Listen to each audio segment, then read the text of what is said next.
Praise the lord. దేవుని నామములు అందరికీ వందనాలు. ఈరోజు పొద్దున్నే ఒక వీడియో చూస్తూ యూట్యూబ్ చూస్తుంటే ఒక చిన్నజీయర్ స్వామి గారు తన మాటల్లో మరి కొన్ని మాటలు మాట్లాడారు.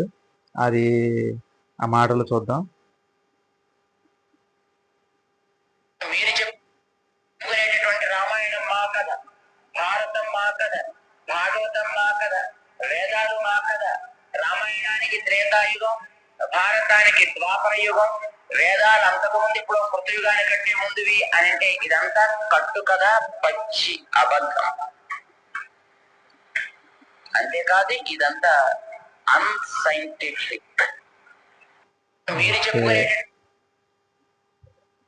అదంతా అన్సైంటిఫిక్ అంటున్నారు కదా.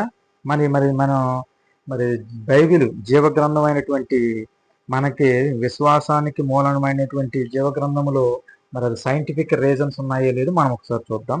నిర్గమకాండము 14వ వచనం 18వ వచనం 14వ అధ్యాయం 18వ వచనం. నేను ఫరో వలనను అతని రథముల వలనను అతని గుర్రపు రౌతుల వలనను మహిమ తెచ్చుకున్నప్పుడు నేను యెహోవానని ఐగుప్తీయులు తెలుసుకొందురనెను.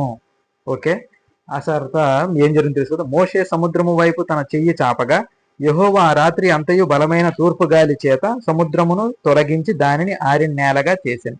నీళ్లు విభజింపబడగా ఇశ్రాయేలీయులు సముద్రము మధ్యన ఆరిన నేల మీద నడిచిరి.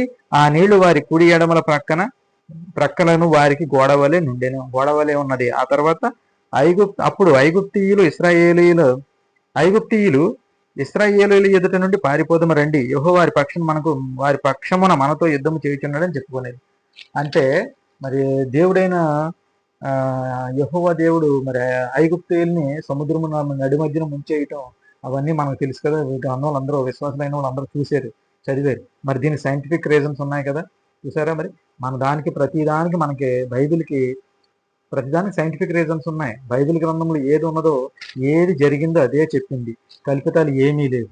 అందువల్ల మనం విశ్వాస జీవితంలో బలముగా ఉండాలని, మరి ఈ చిన్నదే షార్ట్ వీడియో మీరు అందరికీ ఆశీర్వాదకరంగా ఉండాలని సర్వోన్నతుడైన సర్వశక్తిమంతుడైన దేవాది దేవుని నామములు అందరికీ దీవెనలు కలుగును గాక. ఆమేన్.